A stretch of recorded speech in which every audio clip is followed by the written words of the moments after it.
Good afternoon. Today is Monday, April the 3rd, a little past 4 o'clock, and this is a meeting of the Glendale Water and Power Commission. So welcome, everyone. Can we go to the first item on the agenda, please? Roll call. Commissioner Hale? Here. Commissioner Venetian? Here. Commissioner Chan? Present. Commissioner La? Here. President Camargo? Here. Very good. Next item, please. 2A, approval of the March 6, 2017 minutes. I have one minor change, but did anybody else have any comments, edits to the meeting minutes? I did not.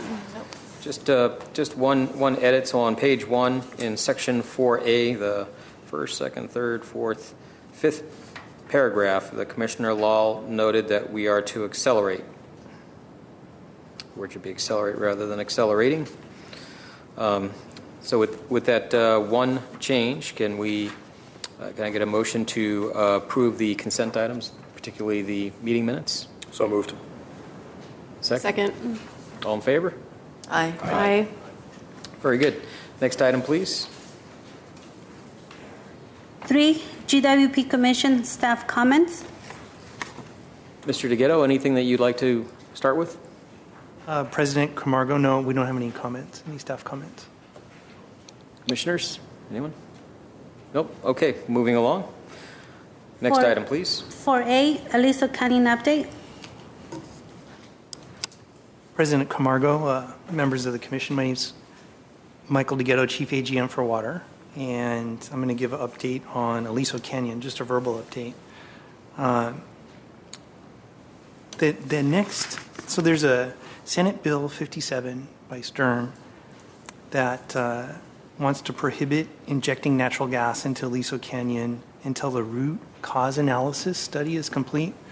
And that bill passed the Natural Resources and Water Commission on the 7th of February. So tomorrow it's going to be heard by the Senate Energy, Utilities, and Communications Committee. Let's see. And there might be possible amendments related to allowing limited use depending on safety and then for reliability reasons. So far, 114 or 100% of the active wells at Aliso Canyon have been completed the first phase of the required testing that DOGGR required. 72 wells are currently in the second phase of inspections, and 43 wells have completed all the required tests, and 41 have received final approval from DOGGR. But I think pending these hearings on Senate Bill 57 and, of course, pending CPUC approval is still holding back injecting. So the PUC has a pre-hearing conference and a public hearing on April 17th. And that's in compliance with SB 380 to investigate minimizing or eliminating actually the need for Aliso Canyon. So there's really it's not just regulatory right now, but there's some legislative involvement as well. That's my update. Thank you. Comments or questions on Aliso Canyon? Yes. So a couple months back when we had the representative from the gas company here, I had asked some questions about what they were doing to minimize or mitigate some of the risks facing local utilities that were well outside the jurisdiction of Aliso Canyon, and try to deal with some of our kind of cost pressures that stem from that. Has there been any progress made after we had that conversation in commission, or have there been any updates from the gas company about their efforts to try to insulate us from risk? Yeah. Let's see, because actually some of the updates I got from Marisol Espinoza from the gas company today. Let's see, and I've got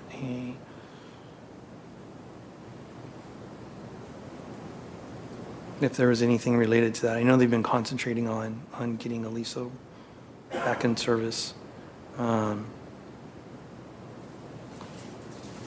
And I didn't really see anything in the handout related to that, related to other mitigation measures. I would imagine not. I was just curious if Yeah. there's been any progress on our side of things as well to try to Yeah. cajole them into action. But easier Yeah, said it's than done. really mostly related to Aliso. Thank you. Yeah, that's all I have. Other comments or questions? Okay. Yes, go ahead. Well, actually, we have asked many times that what is the effect on our plan if we somehow get limited gas, and are we prepared for that? But I don't know that we have convinced answer for that or not. Can you elaborate that? It would limit our ability to generate locally, but some of the mitigation plans are to work with our larger customers and ask them to shed load if there were limitations related to generation at Grayson. And then the other things would be working to ensure that we have enough import capacity as well, transmission capacity. And those are really the mitigations that we put into place last summer, and that we would go with again this summer if the gas company does have cutbacks. And by import, you mean the importing power, not gas? Yeah, importing okay, power. And so right. I'm using some of my water terms related to that, but yeah, transmission, basically. Yeah, I think, generally there's just a concern. I'm concerned about the power plant not being able to receive the gas that it needs in order to run, or receive it at the price that would make it viable. So, At that point, if there were cutbacks related to, and regionally there were issues, the price might not be as much of an issue on those days, those peak days. mm-hmm. If there is curtailments, it really would be for those short periods of time, which typically, there might be higher production costs those days, sort of anyway. So whether we're producing the energy ourselves at a higher cost for the gas, or whether we're importing it and it's more expensive. Yeah, in both those cases. In both of those cases, you're More paying expensive, yeah. more. Yeah. Right. I think that, Mr. That was the basis of your question, right, Commissioner Hale? Was what are the efforts either on behalf of the gas company or the city of Glendale Water and Power to try to mitigate those cost increases in the event that we do have a curtailment, generally speaking, specifically because this is an issue that was prompted by the gas company. Okay. Okay. Any further questions or comments? Very good. Okay. Thank you, Mr. Ghetto. Then let's move on to the next item on the agenda, please. 4B, Water Conservation Update. President Camargo, members of the commission, I've got a short update, again, like last month. May through February, our customers have saved 3.5 billion gallons as compared to that same time period in 2013. We're still in phase 2, 3 days a week watering, and the council extended the temporary delay in the drought charge until June 30th. And then one thing to note was February 2017 was the lowest water production since February of 1998. So I looked back in 20 years of records. And I have a graph where I'll show that, where it really stands out. So, again, February was 28%. February production was 28% lower than it was in February of 2013. And if we look, February 2016 was only 9% lower. And if I think back, I think February of 2016 was much drier than February of 2017. And this gets back to that, this is why we focus on outdoor watering to meet our conservation standards.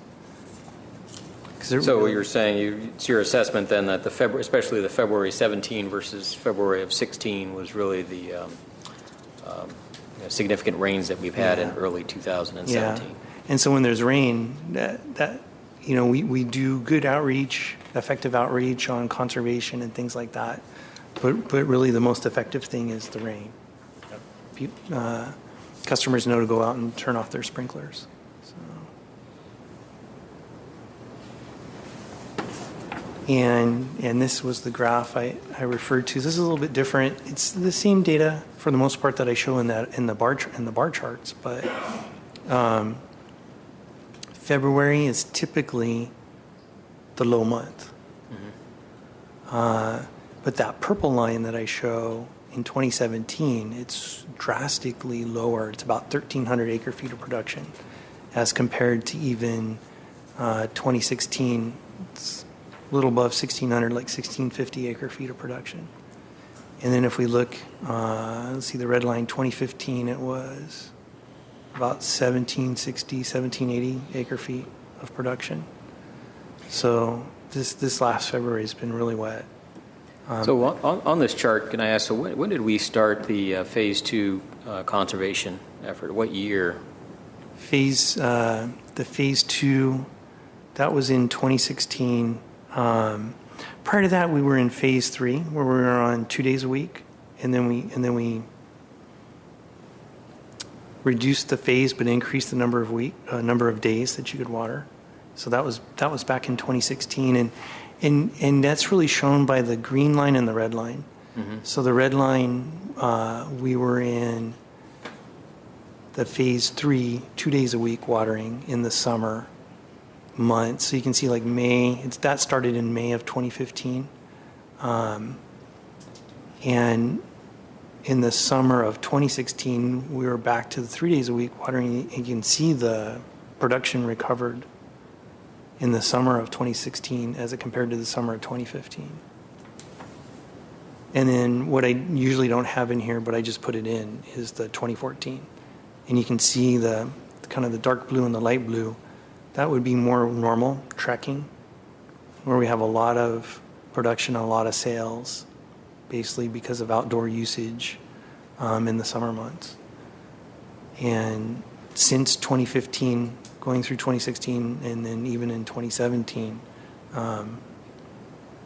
it's a lot lower. That summer peak's a lot lower because people have really, I think, removed a lot of lawns, paid more attention maybe to irrigation, and then just definitely when it's raining, I think people realize now they see their sprinklers on. It's, oh wait, I better go turn those off, right? So now, having said that, that purple line, you can see how it usually starts in March. So March, April, May, June, it starts ramping up again as we go towards summer. Our preliminary data from our AMI shows we have been seeing a lot more sales in March. Even it's just been drier and warmer. So that purple line will go back up, I'm sure. It's just, how high is it going to go? And it shouldn't go much higher than the green line for 2016 if we stay in that 3 days a week watering. So in spite of the Phase 2 and Phase 3 last year, the usage last year was higher than 2015? In the summer. In the summer, yeah. So yeah. we had switched back to the Phase 2, 3 days a week watering before last summer. So that's why it creeped back up a little bit. Okay, so during that time, it was three days a week. Yeah. Okay.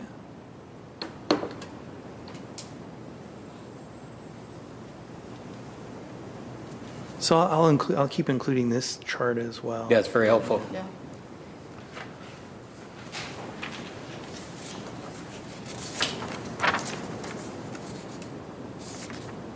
And again, so we're in that Phase 2, is 3 days a week. Tuesday, Thursday, Saturday, no more than 10 minutes each station. And then just always, those things about the no water waste is in effect, regardless of which phase that we're in. And then you can go on our website, get all kinds of information about how to conserve.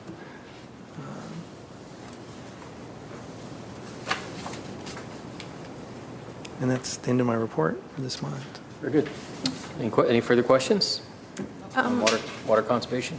Just curious to know, do you try and monitor any long-range weather forecasting to see what kind of summer we might be looking at, and if so, what kind of sales you'd be projecting and consumption you'd be projecting, say, for the summer months? No, because it really is, except when it's raining, I suppose. It's really driven by the number of days a week watering. So if for some reason, we went back to not limiting to 3 days a week, it might go up some, more than it did in 2016. But, right now we're thinking about keeping it at 3 days a week, really, as we go through our rate study and then looking at maybe even adjusting the code as it relates to the number of days a week and changing, and that's why I hesitate so much when I'm trying to think in my head, okay, phase 2 means 3 days, but phase 3 means 2 days, updating things like that. So to answer your question, no, we don't really look ahead like that, except to the extent that the state required us last year to do a self-certification related to our water supply. And basically using information that we got from MWD, we were able to certify a conservation standard of 0. And so that does have a look ahead. I think we had a look ahead. I don't remember if it was 1 year or 3 years. It might have been 3 years, I think. And we had, basically based on MET information, we could meet our demands. And there's some legislation related to updating the requirements of the urban water management plan as well that will require us to do a further look ahead. But that's really more based on simply demand projections, and then our ability to meet those, as opposed to weather. Typically, to say it another way, I would say 2013 would be a maximum. So if we were going to try and do a projection, we'd maybe look at 2013 as that maximum and can we meet that? But realizing it's probably going to be lower than that. And then the issue becomes, if you have a really wet, even summer, winter, whatever demand period, that does reduce revenue. And then that's when we do our cost of service analysis and we just look at how do we ensure that we collect enough of the fixed charge revenue, even if some of our fixed expenses are covered by our variable revenue. We want to ensure that we still collect enough revenue to cover our fixed expenses, which is where the drought charge comes in. That drought charge was meant to make up some of the fixed revenue that was in the variable costs. And so we'll look at that again when we do our cost of service analysis. Very helpful. Thank you. Okay, so let me see. Any other questions or comments? Okay, very good. Hearing none. Next item, please.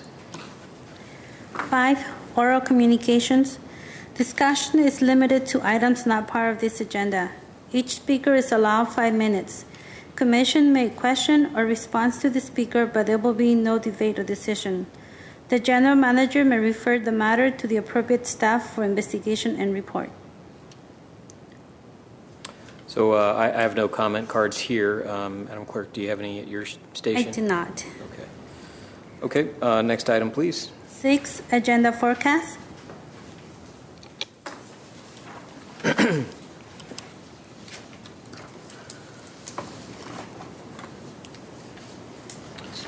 So comments, additions to the forecast? I would just have one question. Does it make sense to have the annual budget review in June, or is that subsequent to council's action on the budget, or would that be still prior to council taking action on on the budget for June. I think that's after council action.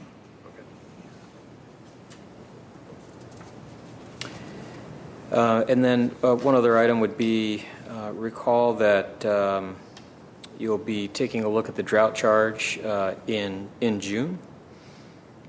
Would you suggest would be an appropriate time frame for this commission to review the revisiting of the drought charge? Well, it seems that if it's going to council in June, we should look at it in May. I would support that. Not much Yep. point in looking at it after the fact. Yep. So could we look at adding that then to the May 1st agenda for the commission, the review of the drought charge? I can put that in my conservation update if that, as Yes, opposed to a I think separate that'd be item. fine, yeah. Very good. Because I might have more information from the state at that point. Mm-hmm. Okay.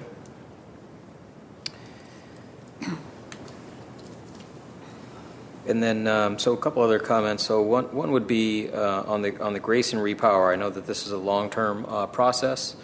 I also recognize that we have the CEQA process CEQA process is in process, so the California Environmental Quality Act. So we're looking at all the way out through October of this year. Is there an appropriate time frame at which we should consider that? Like perhaps Grayson repower could be part of the utility modernization update that we have for August, or other timing? I'd look for comment from staff on that timing.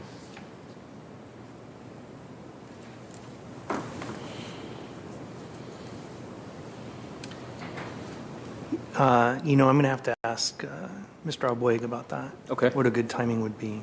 Yeah, if you wouldn't mind, yeah. So let's take a look at that then. And I don't know that they necessarily go together. That is the CEQA update and the status of Grayson repower. But I would suggest that we perhaps start by considering that for the August meeting of the commission. And are you specifically asking about, say, public comment related to CEQA, or just right? So there, I would believe, as part of the CEQA process, you would have the development of an environmental impact report, and at some point in the process, that report would then become public, and you would be looking for public comment. I recognize that has its own process. That is, working with the lead agency for CEQA, you would have a discrete process. I would just look for an opportunity to brief this commission on the status of that public comment process. We'll have to confirm with Mr. Abweg, but I believe that the draft environmental document wouldn't be released until around the August timeframe. So bringing it in August might be a little premature. It might be better to bring it a little bit later if this commission is looking for what the reaction from the public is or what comments have been received. Yeah. But I think it'd be better if we check with Mr. Abweg and then confirm that. Great. Just from my own perspective, I'd also be interested. I mean, the public comment will come out. It's a public document. We'll all have access to it. It would be nice to have a briefing here about it. But I think we'd also like just a general update on, is the CEQA process proceeding as expected? A CEQA process does have certain milestones, but it can be unpredictable. There can be delays. There can be unexpected issues that are presented during the process that can hold things up. So I think we would just be curious to know, are we proceeding, for instance, on time? Are the studies that are being done, are they being completed in a timely manner? Have there been any novel or unexpected issues that have come out that are going to be examined as part of the draft? Obviously, we're not looking to dive deep. This is just a briefing on how is it going. Thanks, that helps. That's a clarification.